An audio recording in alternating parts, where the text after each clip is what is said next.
Hello, and welcome to Beyond Biotech, the weekly podcast from Labiotech.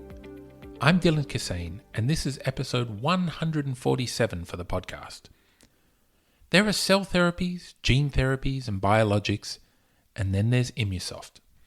Immusoft sits at the nexus point of some of the most innovative approaches in biopharma, and their immune system programming platform is unique in its capacity to address the rare disease MPS.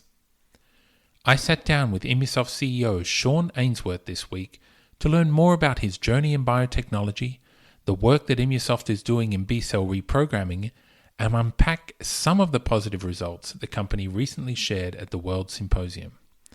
Sean explains the challenges of developing therapies for rare disease and why their plan for redosing their number one patient at a higher dose is going to be a critical moment, not just for the company, but for cell and gene therapy generally. Enjoy my discussion with Sean Ainsworth. Sean Ainsworth, thank you for joining us today on Beyond Biotech. My pleasure. Thank you for having me on. We'd love to really get a little bit of an introduction here about your early career in microbiology and try and understand what really sparked your interest in biotechnology to start with. Thanks. Yeah, so I've always been, interested in biology from my earliest days in school. So it was a natural course for me to go in undergrad. And so right out of undergrad at UCSD, I started at a biotech in San Diego. And we were working on stem cells and looking to effect proliferation of stem cells without differentiation. So these were cord blood cells, and we were genetically modifying them. And, it was really a cool program for me to work on straight out of undergrad. Got a lot of experience with, many of the techniques that are still in use today, from, tissue culture to PCR, et cetera. So, it was super interesting for me. But at some point, I came to the realization that, I didn't want to do science forever. And so I took a segue between business school and the lab. And I lived and worked in Japan for a little bit, worked in a intellectual property law office in Japan. And so from there, came back to the U.S., went to business school, and got into corporate development consulting. And that was largely partnering between U.S. and Japanese pharmas and biotech. So really, the veritable sip from a fire hose type of job for me. But, really learned a ton in that experience, and moved from there into, more into the business side. But I'll hit the pause button. You asked about, my early days in biotech, but I went a little beyond that. So when you jumped into business, you've actually founded a couple of biotech companies along the way. We're talking Retrosense and Compendia Bioscience. What drove you to take the entrepreneurial side of biotechnology by the scruff of the neck? Yeah, great question. Thanks. So as mentioned, I was consulting at a St. Louis consultancy. It was called Matz and Jack Group at the time. It is now Kentar Health. I really enjoyed that work. But at the time, actually, I was engaged. A bit of a long story, but my wife moved to Michigan. She was my fiance at the time, and I decided to take the plunge on the entrepreneurial side. I moved to Michigan, and that's where I discovered the work that ultimately led to Compendia Bioscience. So helped co-found that company, get it off the ground. And so, that was ultimately acquired by Life Technology. So great, early success, and really just a phenomenal experience in and of itself. Well, you had that experience. You also had Retrosense, which was acquired by Allergan, I think, Indeed. Correct. Did that shape how you're moving with Immusoft now to move towards exits, move towards acquisitions? So indeed. So, well, let me maybe take a step back real quick and just say, from the technology perspective, that absolutely shaped what we're doing at Immusoft and why I joined Immusoft. So Retrosense was an ocular gene therapy company. And if I can go back to my days in consulting and partnering between U.S. and Japanese companies, there was kind of a dogma that, you wouldn't recommend any gene therapies to anybody. So this is in, going back into the early aughts. And so gene therapies were absolutely just not in favor. When I started the work at Retrosense, that was always in the back of my mind and a question mark. But, I really appreciated the eye as a initial place to go with, with a gene therapeutic for many reasons. And in fact, the first, gene replacement therapy in the U.S. was an ocular gene therapy, Luxturna. So, pardon me. So we did get acquired by Allergan. And as I was, at Allergan and helping to transition the technology over, I knew that, I wasn't going to end up there forever. I started looking at opportunities to, move into cell and gene therapies outside of the eye. So once you move outside of the eye, things get pretty tricky really fast. And so I was introduced to Immusoft and really appreciated the elegance of the approach that obviates the need for things like immunosuppression, myeloablation, and gives us the potential, I'll say, to go back and redose patients. So in terms of the acquisition by Allergan of Retrosense, I think just kind of at the core of biotech and VC-backed startups, there's always I think part of the understanding is that you'll be working towards a liquidity event. In other words, an event in which the investors will be able to actually realize investment capital from their investments that they've put into the company. So typically IPO or acquisition. My first two were acquisitions. Was there someone along the way, an influence or a mentor, someone who influenced you to, go back into leading these companies and go back to lead a company like Immusoft? So I wouldn't necessarily say it was one person in particular, but the ecosystem here in Michigan is something that they've been working on for a long time to develop a better ecosystem for startups. And so I found myself, in that ecosystem when I moved to the state. And, I think it was a confluence of many people kind of pushing in that direction. And I probably took cues from a lot of people. So it's really been an exciting ride here. In different industries as well, I imagine. From the startup community, we're talking not just biotech. So within the state, there's a lot in advanced manufacturing, alternative energy, et cetera. So a lot in the biotech, in the startup ecosystem. All right, let's turn to Immusoft now. For listeners who are new to Immusoft, how would you describe the core mission in a sentence or two? How do we put it all together? Yeah. So we're developing B cells as a modality for therapeutic protein delivery, and a modality that enables us to safely deliver these therapeutic proteins in the circulation, and in a way that obviates, some of the call it shortcomings of virus delivery, stem cell delivery. And so, yes, we've advanced into the clinic and really excited about what we're seeing there. Can you actually maybe walk us through how that reprogramming of the B cells works? Why is it different? Sure. So, it starts with the fact that, pardon me, that B cells are really extraordinary biofactories. So when we talk about B cells, we sometimes use the word plasma cell and B cell interchangeably, but the plasma cell is really the workhorse of our approach.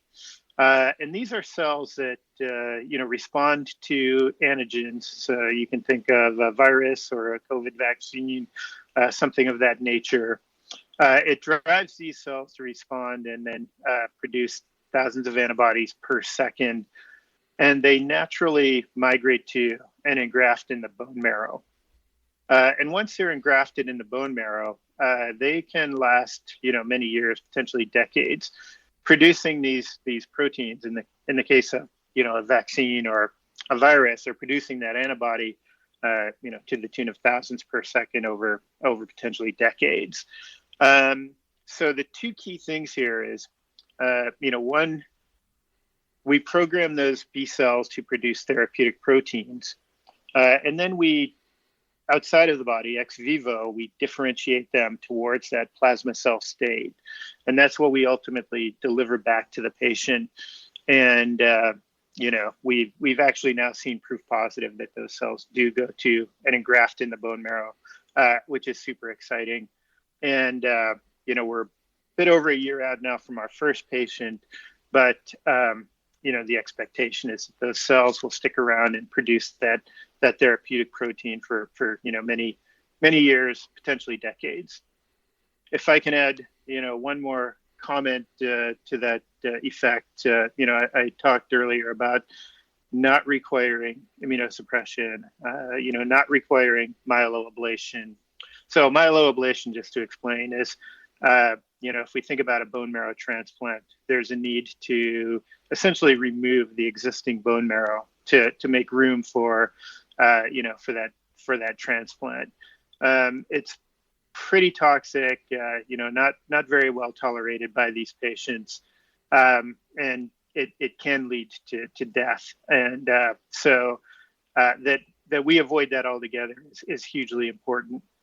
And then on the topic of immunosuppression, when we deliver viruses, we deliver gene therapeutics by viruses, or I should say when other groups deliver gene therapeutics by virus modalities, there's a pretty significant hyperimmune response to that vector, as one might imagine.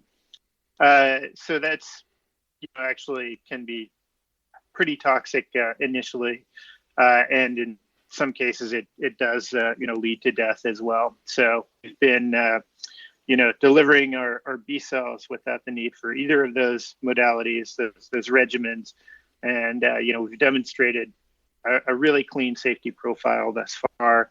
I'm super excited about that, and on top of that, we've actually seen pretty compelling early signs of activity in these patients. What sort of diseases are best suited for this platform? And I guess the second part of that is, what are you deciding? How do you decide what to prioritize? Great. Yeah, excellent question. So, at a high level, we believe that if we can, if there's a therapeutic protein delivered systemically, that's a candidate to be delivered from B cells. So we could conceptually program the B cells to deliver that therapeutic protein. We've started with lysosomal storage diseases for a couple of key reasons. One is that they're genetically defined. And so what that means is there's not this mystery as to how we target, the disease, what protein we need to deliver, and so forth. So having a genetically defined indication is very, very helpful in the development pathway. There's also quite significant unmet need. And so, in the case of MPS I, it gets a little complicated as to the standard of care, but there is a enzyme replacement therapy that is on the market, and it has absolutely positively impacted these patients. However, it's not curative. It does require weekly infusions at 4 hours at a time, and doesn't fully address all of the manifestations of the disease. So we think that there is, a lot of room for a new entrant into the space. I guess when you're developing a technology and a platform like this, you've got to run into some technical problems. I mean, it's just the nature of the beast. Can you tell me maybe about one that you ran into and how you solved or how you're currently addressing that? Sure. Yeah. I think the key to any advanced therapeutic like this is it's all about manufacturing. So, and there's no silver bullet. It's a function of continuous improvement, really bringing in the experts first and foremost to get things moving forward, and then continuously improving. And so we've done that. We've put a lot of resources and time, thought, energy into the manufacturing of these programs, and it's really paying off for us. I'm going to ask you to drill down now into something you just mentioned a minute ago, which was MPS I. Now, that's a rare disease. Like you say, it's really tough to treat. Can you give a little bit of a background about the patient load there? How many people are we talking about? And what sort of symptoms are they experiencing that you're trying to address? Sure. Yeah. So, pardon me.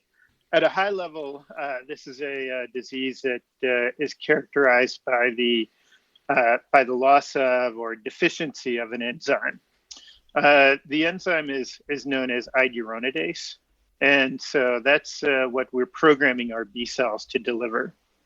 So that enzyme is involved in the breakdown of long-chain sugars known as glycosaminoglycans, or GAGs for short.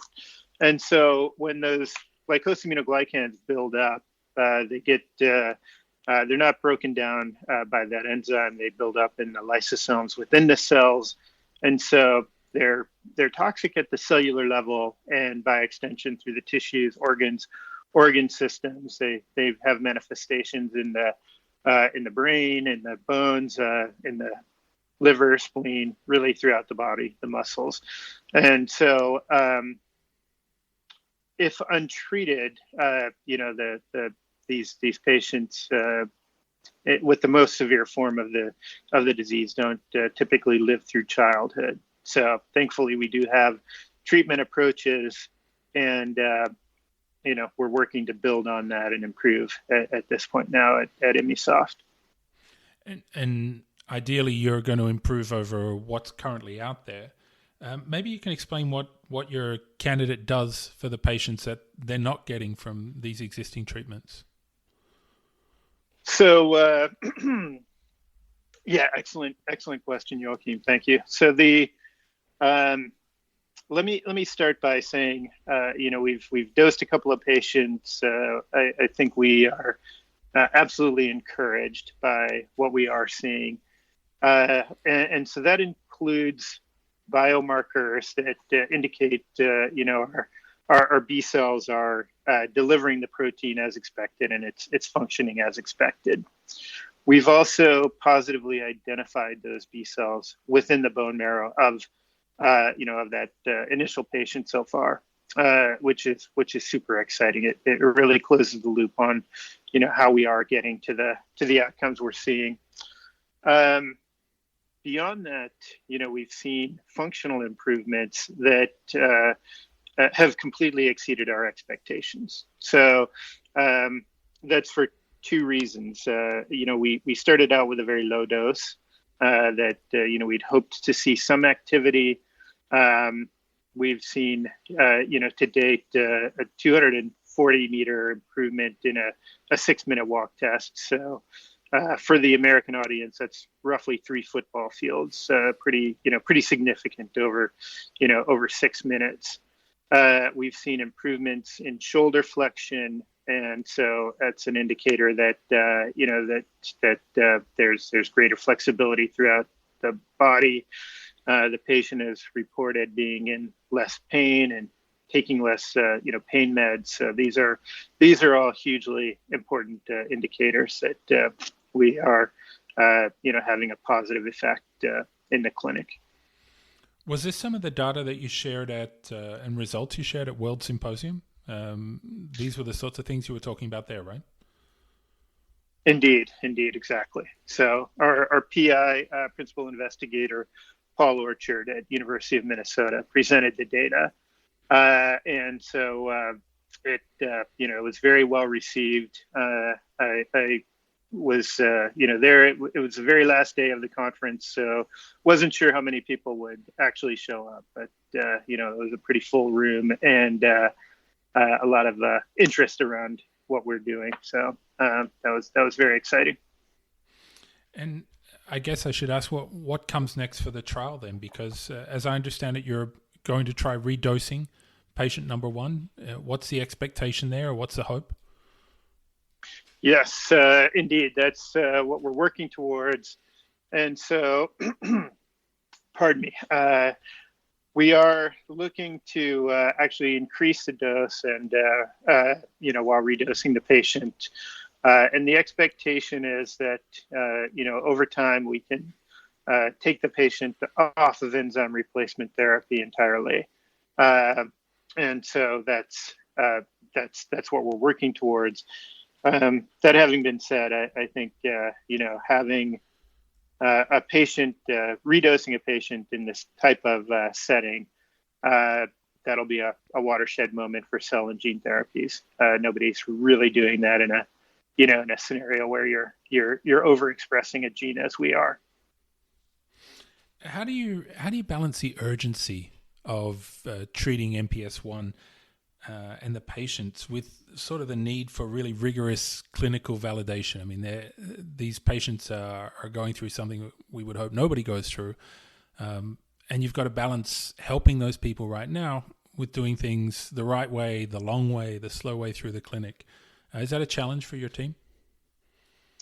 So, I think that's kind of the broader question with clinical trials writ large, right? So I think the FDA has got a very deliberate approach for balancing safety with prospective benefit, and so we're working with the agency to ensure that we approach this in a way that is compatible with their expectations, but does bring this treatment forward as quickly as safety permits. I guess the other thing that comes to mind when we're dealing with a rare disease is in terms of trial design, access to patients. How do you work around that? Because there's just so few of these patients to trial with in the first place. Right.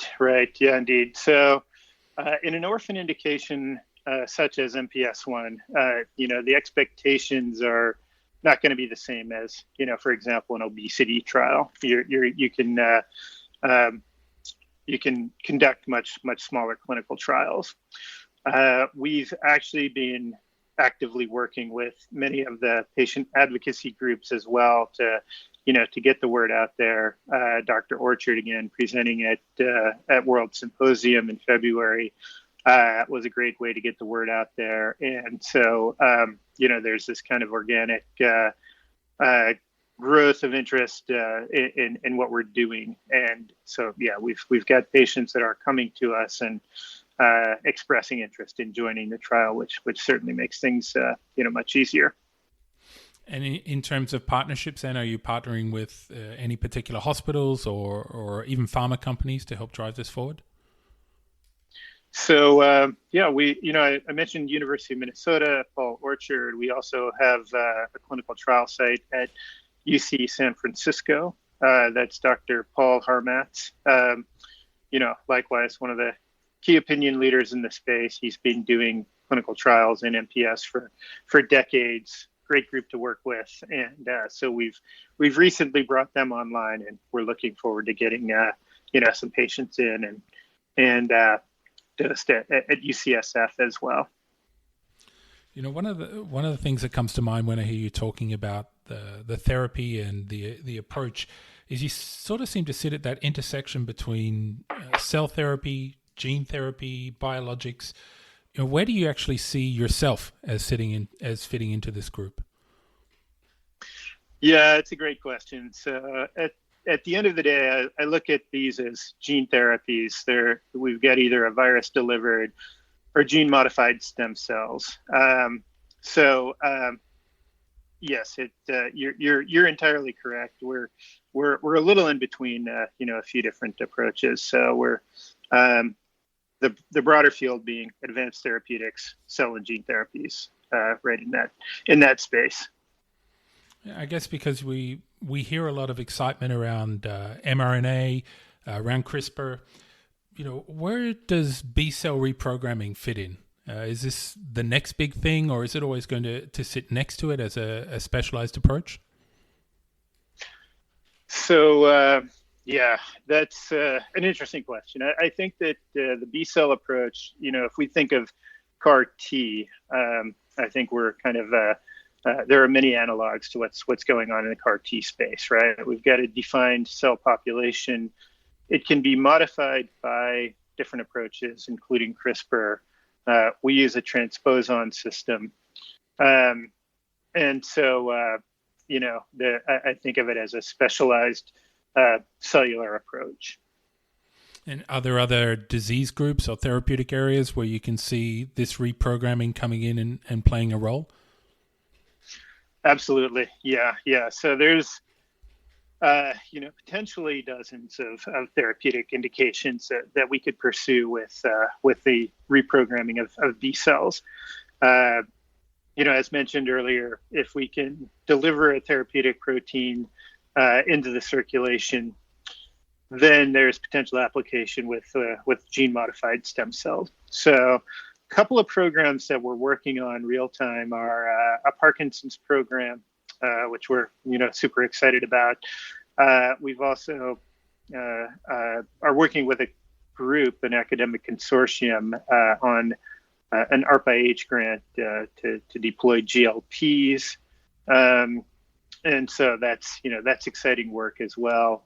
And there are other projects we've got ongoing that include antibody approaches in oncology, autoimmune. So a lot of big potential applications of gene modified B cells. You mentioned back at the start of our discussion here that one of the big challenges was manufacturing, and manufacturing was always going to be a big challenge. I guess with rare diseases, manufacturing, scalability, but also funding for this sort of research. These are all challenges to face.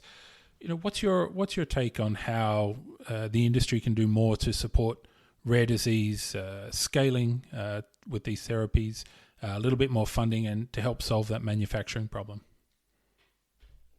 Yes. So I think I should start out by acknowledging and thanking CIRM, California Institute for Regenerative Medicine. So they've been very active and supportive, both financially as well as with personnel and resources. And they recognize that manufacturing is something that ultimately needs to be supported as well. There have been probably too many examples of brilliant therapeutics that looked promising, but ultimately couldn't be manufactured at scale. So, we've got an outstanding support from CIRM. Pardon me. I think that the industry has evolved now to a point where it's understood that there needs to be investment in manufacturing.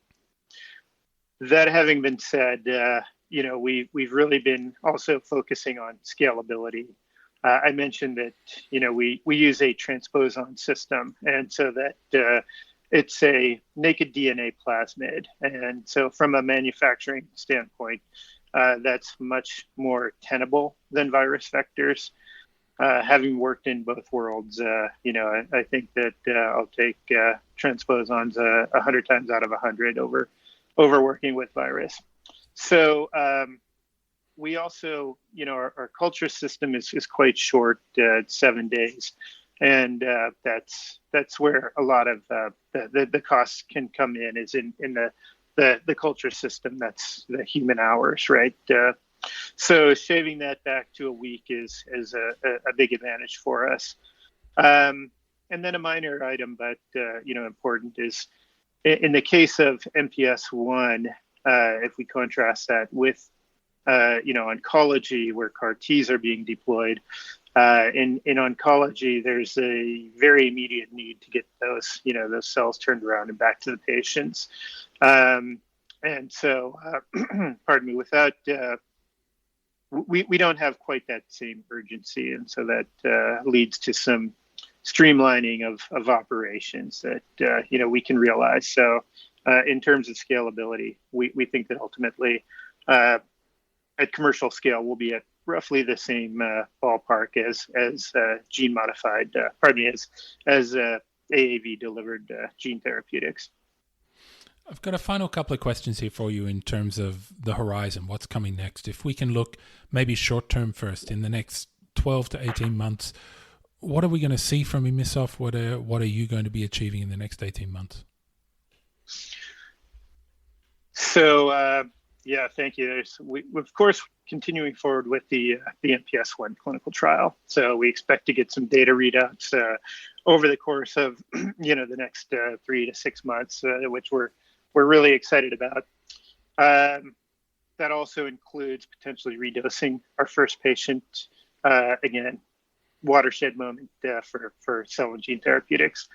MPS II is our follow-on program, and we've been working with the FDA towards bringing that into the clinic. And I can't go into exquisite detail, but it appears we're actually going to benefit from some of the work that we've already done with MPS I, which could streamline that clinical program.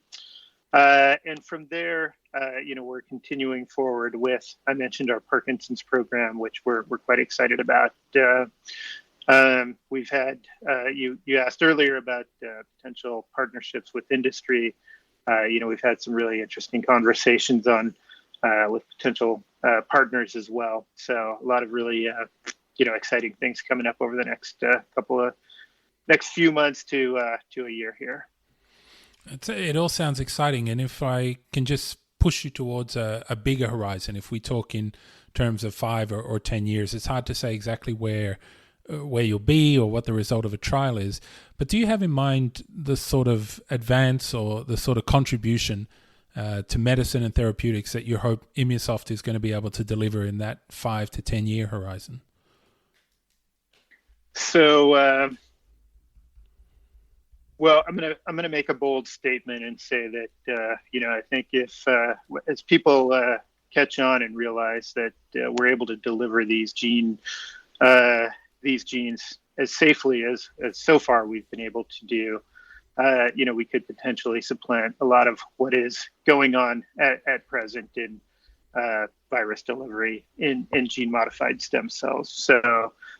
And ultimately, that's why I got into this is to try to develop a better approach that's safer and still delivers that kind of efficacy that so many of these patients need. Sean Ainsworth, thanks for joining us today on Beyond Biotech. Okay, thank you. My pleasure. That's it for this episode. Don't forget to check out all the latest news and analysis at Labiotech.eu. I hope wherever you are in the world, you have a great week ahead. Thanks for listening, and I hope you'll join us again next time for another Beyond Biotech.